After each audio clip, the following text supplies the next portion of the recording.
And this one, and we're saying, Louis, you're on really late today. I am, and I have to remember to say afternoon, not morning. But it is it is afternoon. What am I saying? I'm losing it. I've got Katie Nolan on from In Defense of Animals, and Monday is World Frog Day. Katie, welcome. Delighted to have you. Thank you. Happy to be here. Thanks. Tell us a little bit about you first, if you would. Yeah, absolutely. So again, my name's Katie Nolan. I am In Defense of Animals general campaigner. So I work on all sorts of different animal protection issues. I do our farmed animal campaigns, wild animal campaigns, companion animal campaigns, and specifically one of my interests is in amphibians. I always grew up outside animal camp catching frogs and looking for them in swamps and ponds. And so that passion has stayed with me since I was a child. What, so your path to In Defense of Animals, I mean, this has always been, you've obviously been passionate about it. Well, I would see, again, all relative, for a long time for you. Yes. How did So, you get to In Defense of Animals, an of organization course. I'm a huge fan of? Yeah, definitely.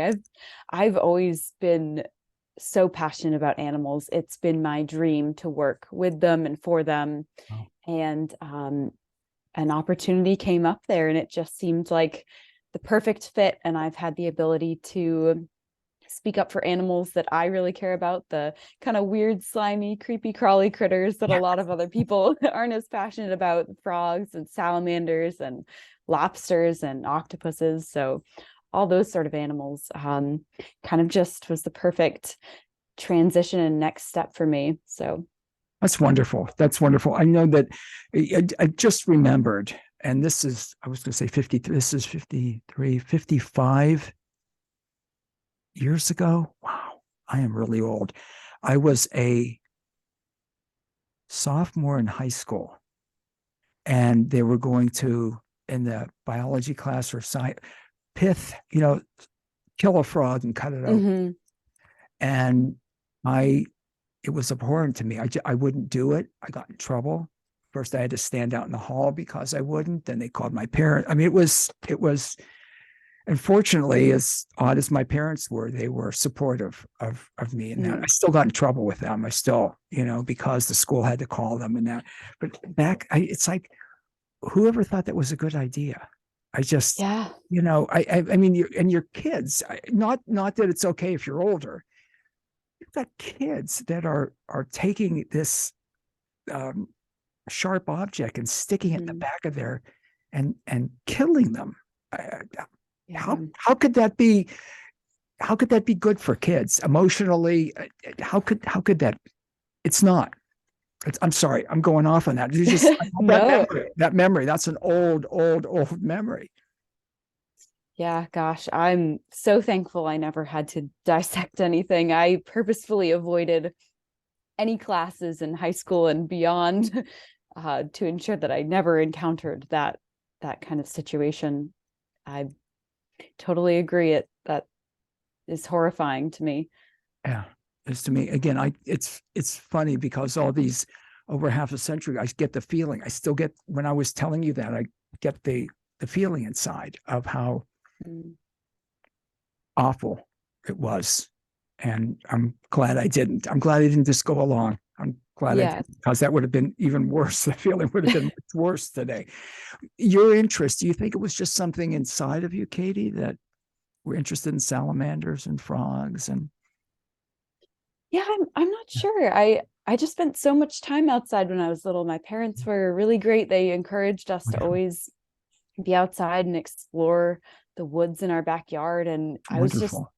so drawn to the little guys, the Yeah. salamanders and frogs that would be under the logs and roots that I would explore, and little roly-poly bugs. Just Yeah. could Oh, not get enough of all those animals. I think my third birthday party was frog themed, and my fourth was bug themed. wait, So which one was frog? frog themed? Third birthday party was frog Third. themed. Wow. Wow. That's incredible. I love that about your parents because, again, you're very young. And I know there weren't the options when I was young. So you had to, you had to go out and play.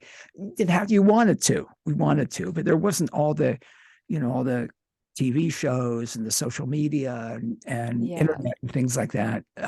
And we enjoyed it. I mean, I remember going down by the creek and seeing the crayfish and the frogs, and it's just always wonderful and fascinating. I love hearing that from a young person. Yeah, That your parents encouraged that. Yeah, of course. We had limited, I think I remember when we got the computer for the first time, and it was this new thing, and the only thing I would ever do on it is print fact sheets about different animals, and then I'd take them outside with me and look for those animals. So that curiosity, that's and it's wonderful that you made, now it's a career for you. Yeah, You're doing absolutely. something I'm very passionate about. so lucky in that regard to be working in the field that I care most about. And that I'm saying again, I know that it's wonderful that your parents were so encouraging for you to do that. I love when you got the computer. Yeah, absolutely. They've always been so supportive and encouraging. So that's wonderful. That is really wonderful. Tell us about World Frog Day. Yeah, Monday. Of course. So Monday is World Frog Day. It's kind of this day that's just about celebrating frogs and thinking about frogs. And so we're kind of taking that one step further, and we're going to talk about all things amphibians. So that's frogs, toads, salamanders, and just discuss why it's important for us to focus on them and to support them and protect them, and how people can do that in their own communities. And again, that's so important, Katie Nolan. When I think about things like, I had an author on, this is book.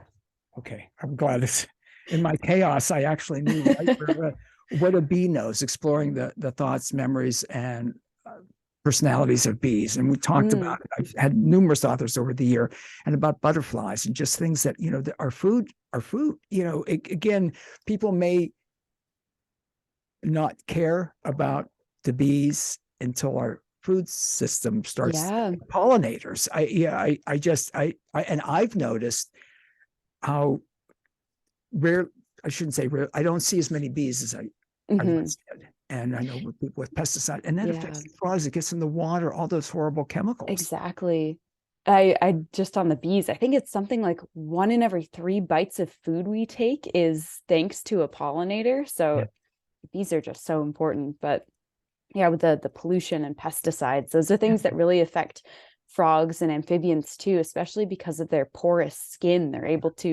They really respond to water quality and the pollutants that are in the environment. So that's a very unfortunate thing that has been affecting them.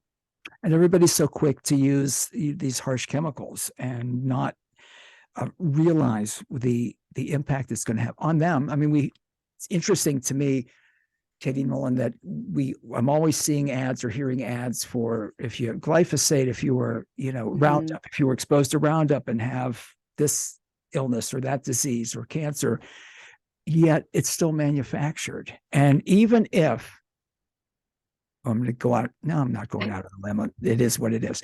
Even if some farmers felt they were using it responsibly, the fact that I see displays of it and I can go in and buy as many gallons as I want and use it, I don't think there's any responsible way of using a chemical like that.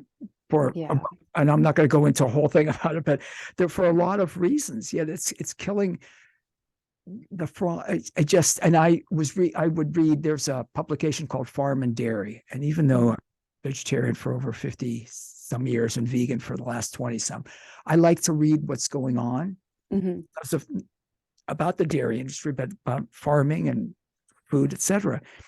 And there was an article a number of years ago called pesticide drift, that you've got, the farmers need to be really cautious when they're using the pesticides because it'll drift into the neighbor's yard. It's like, what are we doing? What are we doing?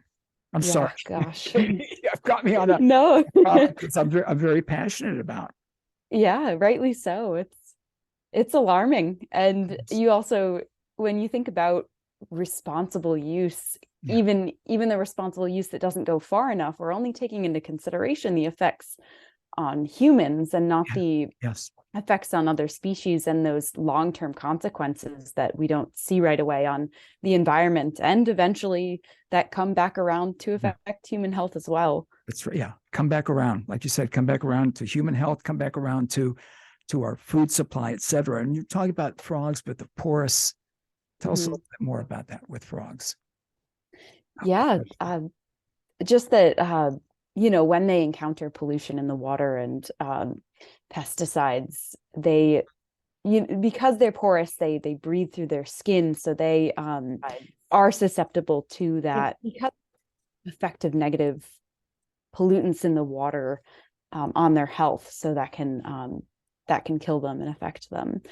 Even over handling frogs and salamanders, the oils on our skin can kill them. They're very Right. fragile animals.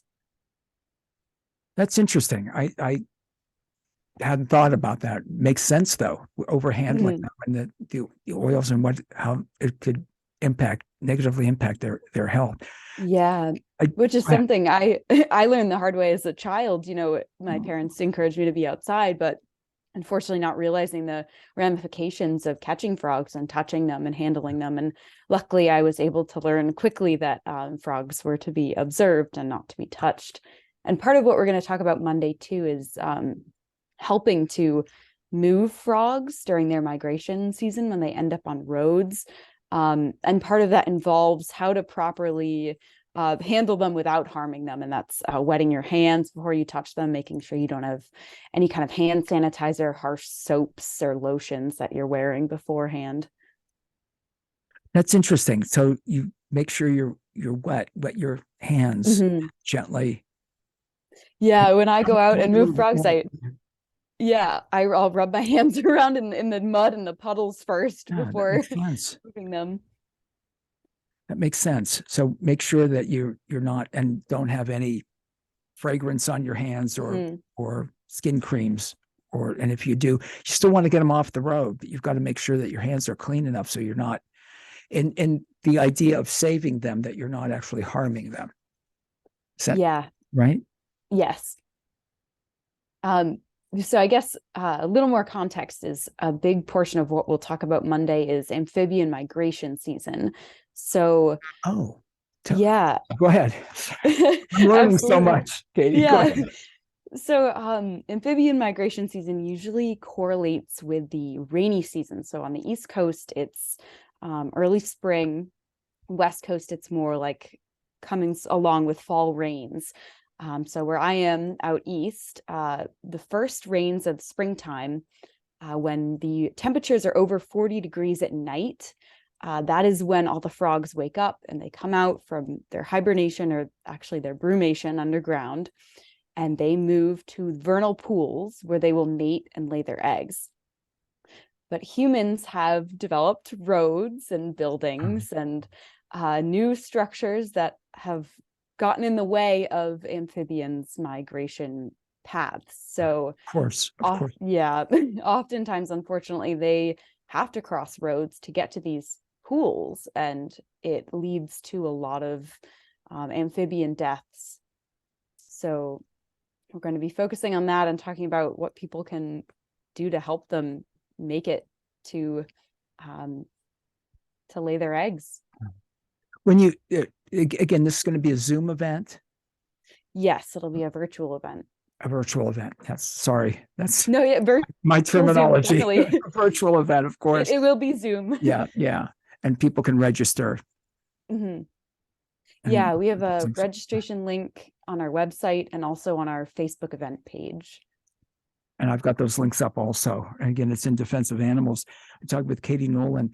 I think about how we are as humans, and it's just, the bears, people say about the bears, it's like, well, maybe if we didn't destroy their habitat, then they wouldn't be coming in, rooting through people's or scaring whatever, and I think about deer in this Mm. area, the area that I broadcast from and live in. They're saying that the metro parks are overpopulated with deer. So the solution, of course, is to allow hunters. They're going to have it's horrifying to me because we destroy their habitat and then deem them as a problem. Yeah, When even saying it, it's like, that's insane. That's it's insane. it's mind-blowing. The human animal conflicts are almost always caused by humans, and Yeah, for sure. some reason we refuse to acknowledge that. We do, and it's troubling to me. This again locally, this issue with the deer. A number of years ago was the geese. There was geese, and they were defecating on. Of course, that they're geese. So let's slaughter them. That. Why can't we be more thoughtful? Solution. How did it get? Forgive me for going off on this, Katie. How did it get to the point where we're supposedly so overpopulated with deer in the metro parks here? How did it get? You just noticed? Yeah. Who's doing the thinking? Who's doing the planning there? Oh, we're gonna have to kill them off. Always that's the. Forgive me. I was going to say something terrible about humans, and maybe there's too many of us, but that's so. Let me go there. It's So hard not to have those thoughts. Oh, they can discount me because Louis, the old guy. Oh, he's an old child. Oh, you're young, and I'm glad to see organizations like In Defense of Animals doing what they're doing to educate people with this event. Talk about some of the people that are going to be presenting on Monday. Yeah, we are so lucky to have such a great panel of experts joining us. I guess to start, we have our own In Defense of Animals' own Lisa Levinson. I love Lisa. Lisa's fantastic. She's our campaigns director, and she's actually one of the founding members of Toad Detour. I'm reading that. Yeah, this toad crossing Toad in Pennsylvania. Go ahead. Sorry. No. Just to help ferry toads across the road. So she's going to be joining us to talk about that. And then we have Doug Weschler, who is also a founding member of Toad Detour. He's a naturalist, an author. He's written children's books about all amphibians under the sun, excellent photographer. So he'll be joining us to speak as well. And then we have Dr. Kerry Krieger. He is the founder of Save the Frogs. It is one of the biggest amphibian protection organizations, one of the only amphibian protection organizations that exists. So he's going to come talk to us about what his organization does and his knowledge of frogs. He's been really helpful in launching a new Save the Frogs World Frog Day webpage for the event, which is great. And then finally, we'll have Brett Amy Thalen, who is the science director for the Harris Center of Conservation Education. She's actually one of the people who first got me involved in my community in New Hampshire in doing amphibian crossings. They call them the Salamander Brigade. And you go out on those rainy nights and help ferry them across the road. That's got to feel really good. Yeah, definitely. Knowing that you're making that difference. I mean, yeah, absolutely.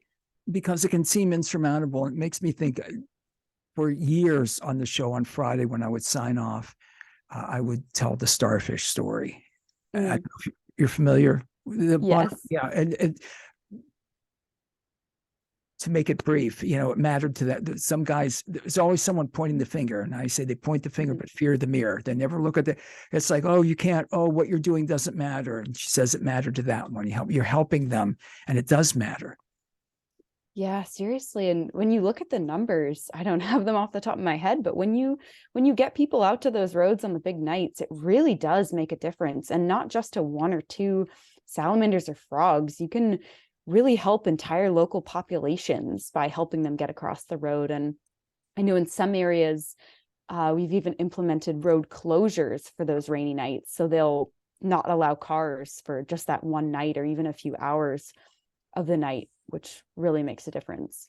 That's fantastic. Again, if you can get them to close those roads Mhm. for that time period to help. And people are going to learn a lot more. It's so simple to register.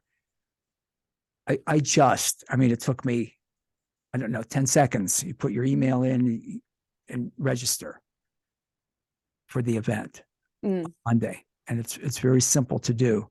And people are going to learn a lot. You've got the great, I love when you were talking about Doug, and I love the picture that's in the press release of him taking a picture of the frog, looking over and smiling. It's wonderful. It's wonderful.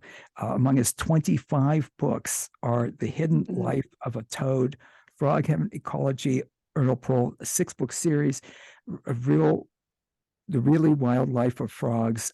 That's it. And again, one of the original volunteers in the Toad Detour Project. It's wonderful. Yeah, and these people are the shakers and movers of the frog and amphibian world. These are all of the bigwigs. I'm so excited for the event. I've been geeking out for the past couple of weeks that I'm going to get to speak with these people. I'm so excited. And getting that information out. When you say, like, again, the virtual event, that people can learn wherever they are, literally in the world. You don't have to go like the olden days when you had to go to a meeting and had to actually be there to learn. You can learn. It will be, I believe, at 1 p.m. Eastern. 1 p.m. Eastern, 10 a.m. Pacific time. So people can, again, simple registration. We've got the links up at louisfreeshow.com, Louis Be Free, all the places. You can go to In Defense of Animals, Odd Day. We've got those links up also. Katie Nolan, to anticipate this, like you were saying, how, did you say geeking out about? Yes. Yeah. That was it. It's wonderful for you. How do your parents have to be delighted with your path? Oh, they are. They're so supportive. I'm positive they will be on the Zoom event on Monday as well, watching and encouraging. So, well, please let them know that some very old hippie, but aged, they used to call me an aging flower child, aged flower child, just commending them on their parenting. They're obviously very young, and I love that they encourage you to go outside. That seems to be, and I understand how some parents might be fearful these days of letting their kids go into the woods, or I get that. I don't know how I would be if I was a young parent today. I don't know. I go with them, but I don't know, so I really admire. That's wonderful parenting. Yeah, absolutely. I'm so beyond thankful that I had the upbringing that I've had. And, I'm looking to pay it forward too. I help out teaching kids remotely sometimes too about ecology. And we always talk about amphibians and frogs and encourage them to go outside. So that's a big part of something that I do as well. Just always trying to encourage others, and even adults too. If you didn't have that kind of childhood, it's never too late. No. You can go outside and go in the woods and look for frogs, no matter how old you are. It's something that I've never lost, that interest. And I think it's something that anyone can kindle. I know I'm Katie Nolan. I'm a big advocate for people exercising, whatever your age is. And I know I used to actually call it my head clearing hike when I'd leave the studio and head home. And there was a park, same park system that wants us now slaughter the deer, want to slaughter, but it's a beautiful park system. And right up, I could be on one of the main roads and be literally in the park 5 minutes off that road. And interesting over the last few years, how different I feel. Yeah, if I get a good exercise, if I'm running around the neighborhood or walking or at a gym or whatever, yeah, it's good. It's good exercise, and I want to keep doing it. It's interesting how I've observed how better my head feels, when I'm in nature exercising, as opposed, again, exercise is good in your home, at a gym, whatever. But for me, it's much more, it impacts me on different levels. Yeah, I'm still getting the physical stuff that I would in a gym or somewhere, yet there's something about being, I know they would call us tree huggers, but there's something about being out in nature that feels better, and to encourage young people and older people to get out. I know one of the things at the early days of COVID, where gyms were closing and people couldn't go. And I would see when I'd be in the park where there would be maybe, I don't know, I'd see maybe 4 or 5 people on the trails or whatever. They were jammed with people. It's almost like too many, but I was glad to see them out there. So glad to see people out there and getting in touch with that, and the feeling that you get, just the effect on emotionally, I believe, and intuitively and mentally, it's different. Yeah, absolutely. I agree. Yeah. When you looking forward to this and getting that education out, this is ongoing. I mean, I understand World Frog Day is Monday, but these are ongoing campaigns. Yeah. Yes. So this is just the start of amphibian migration season, at least out on the East Coast, and the West Coast will have theirs in the fall. This is really just a kickstart event. We're having another event at the end of April.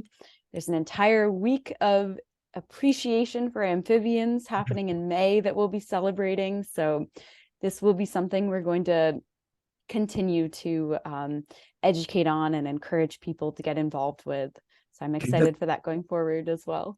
That's wonderful. And I do want to say, and no one from In Defense of Animals have ever asked me to solicit or ask for donations, but these organizations rely on the generosity of people. So if you're able to, please do. Yeah, so that absolutely. this education is ongoing, can be funded and ongoing. Yeah, we would so appreciate that. Anything helps. Yeah. It all helps. Big donations, small donations, in your will, life insurance, whatever, whatever it might all be. of it. Yeah, because people may say, well, I can't really do it now. But if you have life insurance or will or whatever, then what a wonderful legacy to leave for people. And that's why these things can happen, and the information gets out. So folks, share the information if you will. Katie, I hope it wasn't too wacky. This was fantastic. Thank you. It has been great speaking with you. Likewise, and it's so enlightening to hear you, as when your parents encouraging. I know I've said it probably 20 times already. It's wonderful. Somebody young like you and young parents encouraging you, and now sharing that passion with literally with the world is wonderful. You probably go back and tell Lisa, oh, Lisa, that Louis Free, he's a lunatic. Why did you encourage me to do the gig with him? But it's wonderful.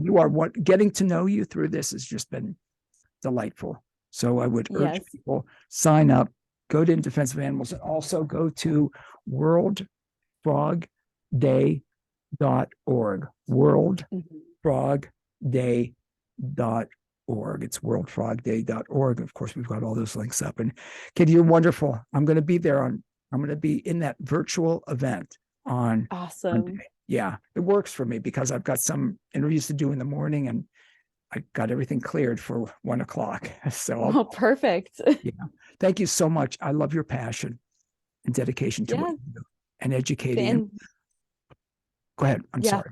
No. I just thank you too. Thank you for what you do and for hosting this. Also, let's stay in touch about things in April and May. I'd be honored to have you back anytime. Always. That would be awesome. I would love that.